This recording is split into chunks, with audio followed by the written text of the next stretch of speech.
Everyone, welcome to my channel Abhay English classes. इस video में हम बिहार बोर्ड एग्ज़ाम 2024 के बारे में बात करने वाले हैं कि हम किस तरह के 90 प्लस मार्क ला सकते हैं। ठीक है, मतलब हम 18 दिसंबर से पढ़ के कैसे 90 प्लस मार्क्स ला सकते हैं एग्ज़ाम में। हम इस पे अच्छे से डिटेल में बात करेंगे।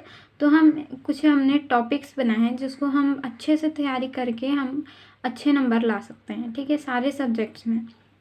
तो सबसे पहले हमारा क्वेश्चन बैंक है। ठीक है, तो हम क्वेश्चन बैंक को कैसे पढ़े कि हमारे ज़्यादा से ज़्यादा नंबर आएँ। ठीक है, तो हमारे पास बहुत ज़्यादा टाइम नहीं है बचा हुआ कि हम बुक्स को पढ़ें, सारे बुक्स के चैप्टर्स को पढ़ें और फिर हम तैयारी करें, तो उतना टाइम नहीं है।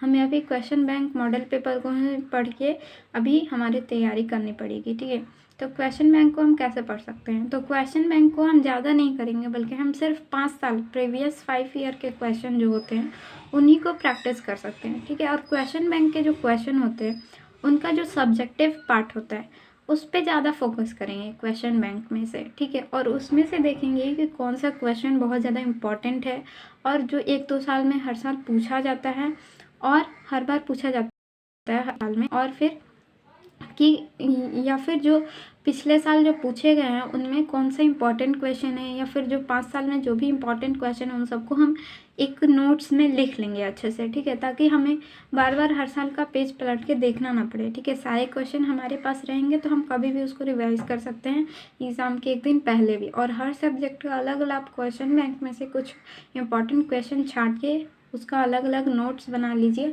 ताकि आपको मतलब ढूंढने में दिक्कत ना हो। ठीक है, और आप एक दिन पहले एग्ज़ाम के एक दिन पहले आप उसको रिवाइज करके आराम से एग्ज़ाम में जा सको। ठीक है, तो अभी हमारे पास टाइम है, तो आप एक ऐसा शेड्यूल बनाओ जिसमें आप ये जो दिसंबर में अभी 12 दिन बचे हुए हैं, 12-13 दिन। ठीक है, तो उसमें आप क्या करो कि आप क्वेश्चन बैंक कम से कम कंप्लीट कर दो। ठीक है, ताकि आपके पास अगले महीना में रिविज़न करने के लिए टाइम बच जाए। ठीक है, नेक्स्ट है हमारे पास मॉडल पेपर, और मैं क्वेश्चन बैंक के क्वेश्चन पे भी मैं वीडियो बना दूंगी, तो आप वो भी देख लेना, आपको बहुत ज़्यादा हेल्पफुल हो जाएगा।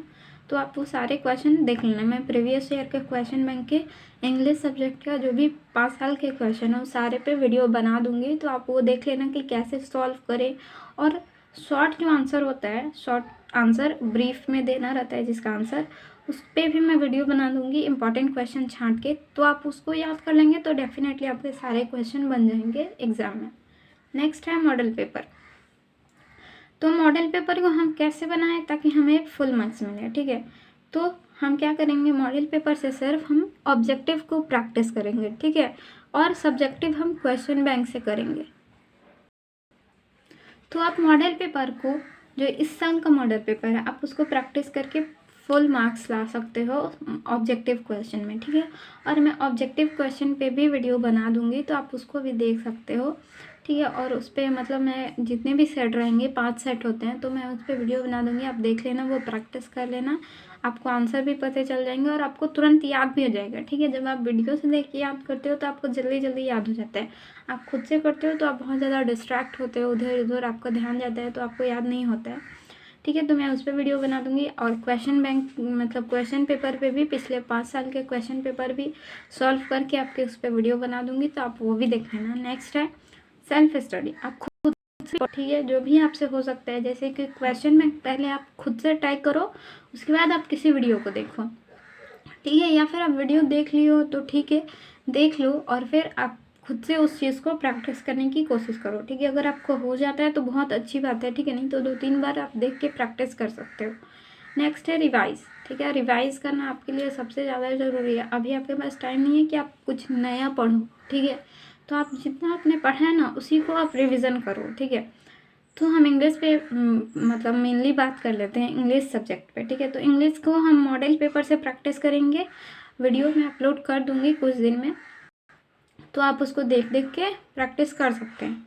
और जो सब्जेक्टिव क्वेश्चन है उसको करने के लिए मैं एक सेट लूँगी मॉडल पेपर का, पिछले साल का मॉडल पेपर है, तो मैं सिर्फ बता रही हूँ कि हम कैसे क्वेश्चन करेंगे ताकि हमें ज़्यादा से ज़्यादा नंबर आए और हमारे कम टाइम में ही हमारा जो क्वेश्चन है वो सॉल्व हो जाए। ठीक है, मतलब हम जो सब्जेक्टिव है वो हम कम टाइम में ही बना लें। ठीक है, तो उसको देख लेते हैं एक सेट से।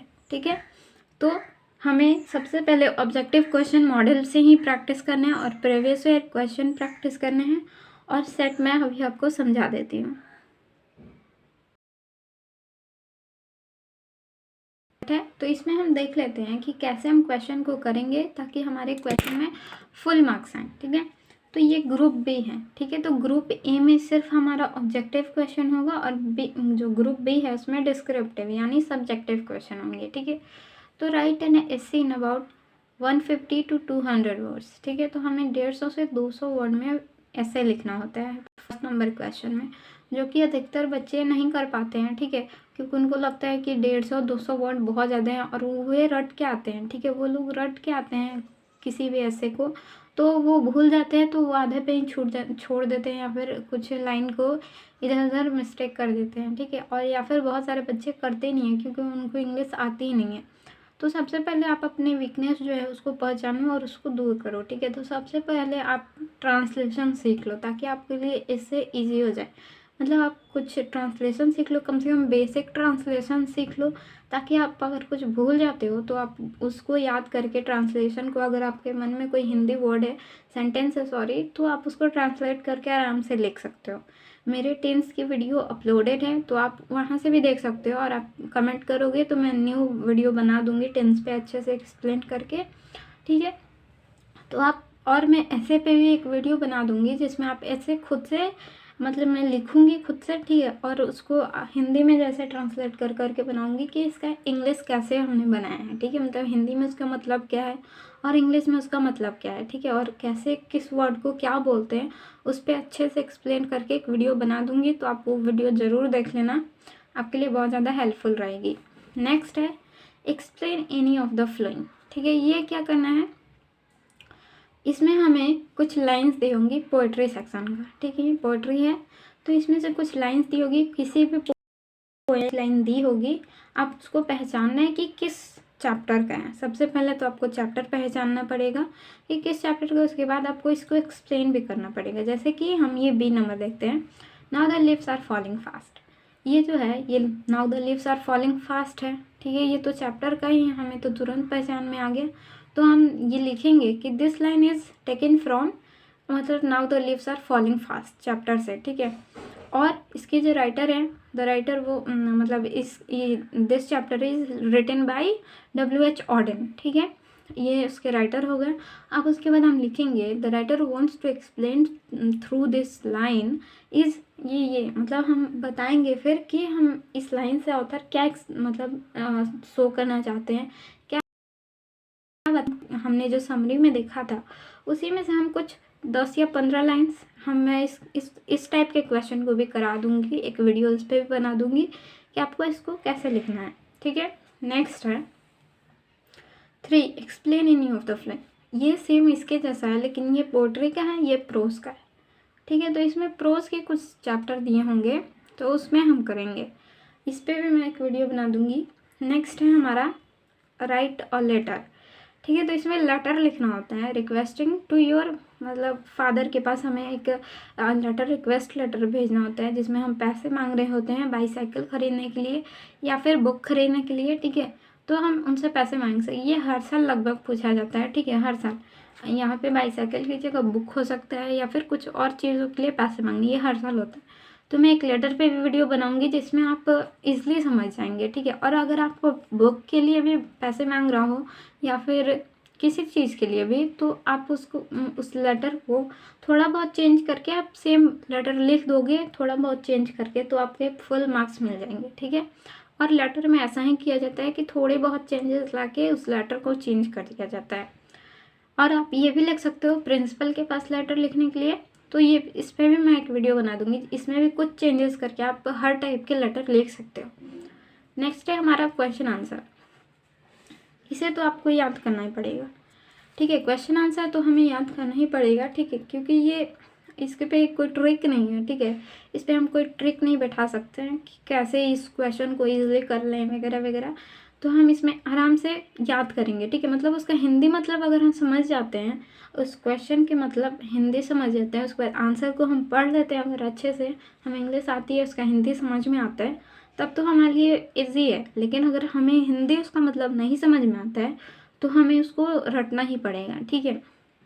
लेकिन मैं कुछ क्वेश्चन आंसर जो हर साल पूछे जा सकते हैं, ठीक है, या फिर पूछे जा सकते हैं या फिर हर साल पूछे जाते हैं, उस पर कुछ क्वेश्चन को छांट के अलग से वीडियो बना दूंगी, जिनको आप याद करके आराम से क्वेश्चन आंसर तो कर ही सकते हो, ठीक है। उन्हीं में से गारंटी है कि उन्हीं क्वेश्चन में से आएंगे, ठीक है। नेक्स्ट है हमारे पास 6 क्वेश्चन। यहाँ तक 5th तक हो गया। अब हम 6 में देखते हैं।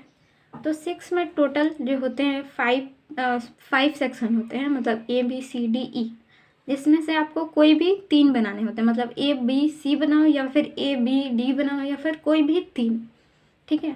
तो जो फर्स्ट ए होता है उसमें होता है कि राइट अ समरी, ठीक है, हमें समरी लिखनी होती है, ठीक है। तो कोई भी पोएट्री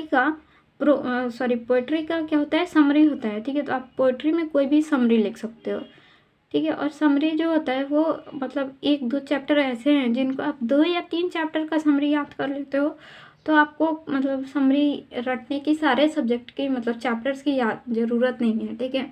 आप 2 या 3 की समरी याद करके पूरा समरी जो होता है लिख सकते हो। नेक्स्ट है हमारे पास बी, ठीक है। तो right the summary of anyone, ठीक है। तो ये जो बी सेक्शन है इसमें हमें प्रोस का समरी लिखना होता है, ठीक है। तो हमारे लिए इजी रहेगा कि हम पोइट्री का समरी याद कर लें, ठीक है। वो छोटे भी होते हैं और इजीली याद भी हो जाएंगे, ठीक है। तो मैं ऐसे कुछ समरीज़ को 2 या 3, ज़्यादा नहीं, 2 या 3 वीडियो बना दूंगी जिसमें उन समरीज़ को आप याद करके आराम से एग्जाम में लिख सकते हो, और 2 या 3 याद करने में आपको ज़्यादा मेहनत नहीं करनी पड़ेगी, ठीक है। नेक्स्ट हम सी में देख लेते हैं कि क्या है और वो किस चीज़ पे है। तो जो हमारा सी है वो देख लेते हैं। Right a note on the importance of English for Indians, ठीक है। तो ये जो सी है ये हमारा एक दूसरा इंग्लिश का बुक होता है जिसको हम नहीं पढ़ते हैं, उस पर क्वेश्चन होता है। तो हम सी ग्रुप को ऐसे छोड़ देते हैं। अगर आपके पास वो बुक है तो आप पढ़ सकते हो और लिख भी सकते हो अगर आपको आती है कोई क्वेश्चन तो, ठीक है, नहीं तो आप छोड़ सकते हो। नेक्स्ट है डी जो होता है ये इजी होता है, ठीक है। तो हम डेफिनेटली इस वाले सेक्शन को करेंगे क्योंकि इसमें हमारा टाइम वेस्ट ज़्यादा नहीं होता है, और अगर हमें डायरेक्टली याद है कि कौन सा जो बुक लिखा हुआ है, जो भी स्टोरी है या फिर जो भी प्रोज है, पोइट्री है, वो किसने लिखा हुआ है, अगर हम राइटर के नाम याद कर लेते हैं तो हमारे लिए ये करना ईजी हो जाएगा, ठीक है। तो हम इस वाले सेक्शन को डेफिनेटली करेंगे। और नेक्स्ट है ट्रांसलेशन। तो ट्रांसलेशन आपके लिए बहुत यूज़फुल हो रहेगा अगर आप सीख लेते हैं, तो ज़्यादा टाइम भी नहीं लगेगा आपको वो सीखने में। 2 या 3 मतलब वीडियो में आप सीख सकते हो अगर अच्छे से। तो आप अगर कमेंट करते हो तो मैं ट्रांसलेशन की प्रैक्टिस वीडियो तो बनाऊंगी ही, लेकिन अगर आप करते हो तो मैं टेंस पे एक अलग से वीडियो बना दूंगी जो कि आपके लिए आपको समझ में आएगी, तो कि कैसे हम ट्रांसलेट किसी सेंटेंस को हिंदी से इंग्लिश में करते हैं, ठीक है। तो आपको अगर आपके पास वो है टेंस, आपके पास नॉलेज है टेंस की, तो आप मतलब समरी हो या फिर एस्से हो या फिर ये क्वेश्चन हो, आपको बनाने में कोई दिक्कत नहीं आएगी, ठीक है। तो आप अगर सीख लेते हैं तो बहुत ज़्यादा अच्छा रहेगा, ठीक है। नेक्स्ट है हमारे पास कि हमें अब ये सारे क्वेश्चन समझ में आ गए हैं, ठीक है। तो हमारे पास पता चल गया है कि हम कैसे क्वेश्चन करें कि हमारे ज़्यादा से ज़्यादा नंबर आएंगे। तो ऑब्जेक्टिव के लिए हमें मॉडल पेपर में करना है प्रैक्टिस, और पिछले 5 साल के हमें क्वेश्चन प्रैक्टिस करने हैं सब्जेक्टिव के लिए, ठीक है। तो मैं 5 साल के क्वेश्चन का वीडियो बना दूंगी, मैं एस्से पे भी वीडियो बनाऊंगी, लेटर पे भी, और जो लाइन्स दी होती हैं उन पे भी वीडियो बनाऊंगी। तो आप ये सारे वीडियो ज़रूर देख लेना एग्ज़ाम के पहले, ठीक है। मैं मतलब एक वीडियो रोज़ डालूंगी अब, तो आप वो वीडियो ज़रूर देख लेना। नेक्स्ट है हम ट्रांसलेशन पे वीडियो बनाएंगे, तो आप वो भी देख लेना। अब एक लास्ट क्वेश्चन है कि ये जो पैराग्राफ है इसमें दिया रहता है पैराग्राफ, आपको उसको पढ़ना है, एंड जो क्वेश्चन पूछे जाते हैं इसी पैराग्राफ से रिलेटेड उसको इसी पैराग्राफ में से आंसर देना होता है, ठीक है। तो ये इजी है, ये आपसे हो जाएगा आराम से। तो आई होप आपको ये वीडियो समझ में आया होगा। अगर अच्छा लगे है वीडियो तो प्लीज़ सब्सक्राइब करें चैनल को एंड शेयर करें वीडियो को। Thank you for watching.